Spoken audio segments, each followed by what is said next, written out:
बरसात की ठंडी शाम थी। एक बड़ी काली कार धीरे धीरे एक विशाल हवेली के सामने आकर रुकी। चारों तरफ बड़े बड़े पेड़ थे। हवेली में सुनहरी रोशनी थी और हवा में अजीब सी खामोशी थी। कार का दरवाजा खुला। लाल साड़ी पहने नई बहू आर्या धीरे से नीचे उतरी। उसकी आंखों में नए घर के सपने थे, लेकिन उसे नहीं पता था कि इस हवेली में एक ऐसा कमरा है जो हर नई बहू की जिंदगी बदल देता है।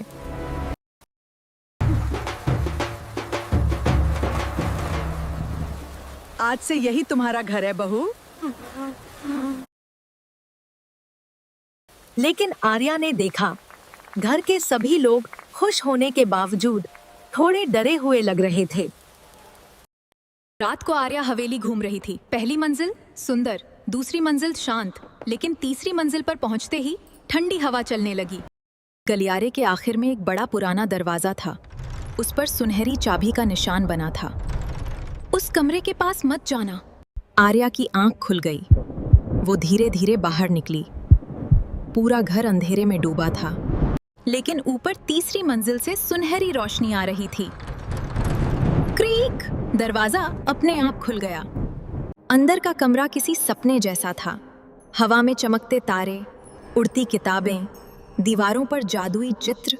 आर्या ने शीशे में देखा, लेकिन उसमें उसका चेहरा नहीं था। एक छोटी लड़की दिखाई दी। उसकी आंखों में आंसू थे। मुझे बचा लो। तुम कौन हो? मैं इस हवेली की पहली बहू हूँ।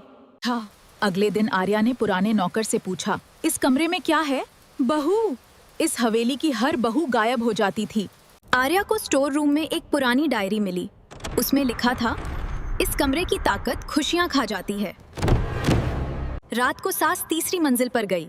आर्या चुपके से पीछे गई। सास शीशे से बात कर रही थी।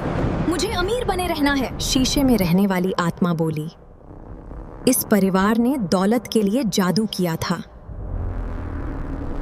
हर नई बहू की खुशियां उस कमरे में कैद हो जाती थीं। इसीलिए हवेली अमीर होती गई। अचानक कमरे का दरवाजा बंद हो गया। सुनहरी जंजीरें आर्या के हाथों में लिपट गईं। शीशा चमकने लगा। अब तुम हमेशा यहीं रहोगी। वही छोटी लड़की शीशे से बाहर आई। उसने आर्या का हाथ पकड़ा। अगर तुम डर गई तो ये जादू कभी खत्म नहीं होगा। आर्या की आंखों में हिम्मत लौट आई। आर्या ने पूरी ताकत से शीशे पर हाथ मारा। धड़ाम! शीशा टूट गया। पूरा कमरा रोशनी से भर गया। जादुई ताकत खत्म हो गई। हवेली कांपने लगी और तीसरी मंजिल धीरे धीरे गायब हो गई। सुबह वहाँ सिर्फ खुला आसमान था। अब हवेली में डर नहीं था। आर्या ने उस घर को प्यार और खुशियों से भर दिया।